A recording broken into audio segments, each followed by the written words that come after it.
आज पढ़ेंगे हम एक्सरसाइज 1.2 का सेकंड क्वेश्चन। ठीक है।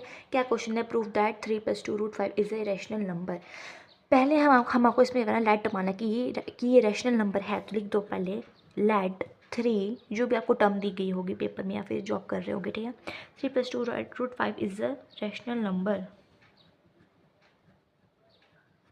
ठीक है।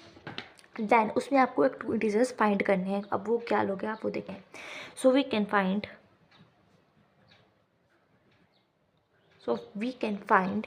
two integers।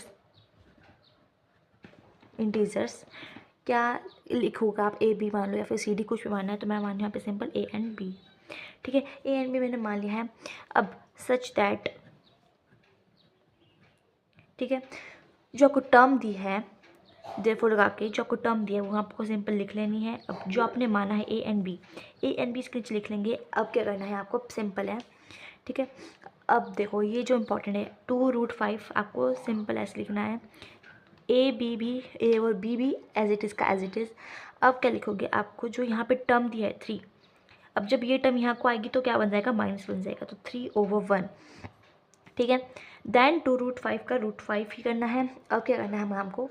देखो क्रॉस मल्टीप्लिकेशन होगी इसमें। ये देखो 1 × a माइनस b × 3 ओवर हमको b का b लिखना है। देन उसके बाद क्या करना है?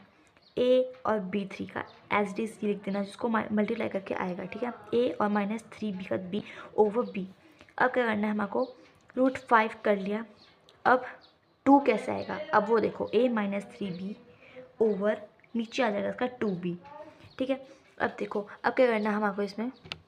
अब देखो 5 का 5 ऐसे ही लिखेंगे एज इट इज़। अब क्या हमारे पास 2 इंटीजर्स मिल चुके हैं।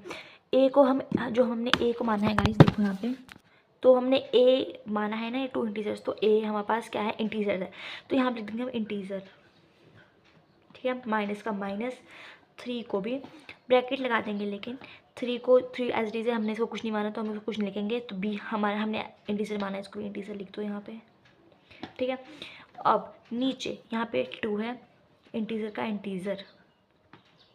ठीक है। देन कि हमारे पास क्या सॉल्व हो चुका है? ये रैशनल नंबर है, क्योंकि हमें यहाँ पे हम यहाँ पे 2 इंटीजर्स माने थे इसको सॉल्व करने से पहले।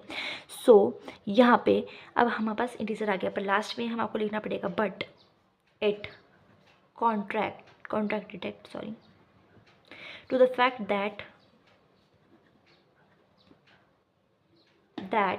जो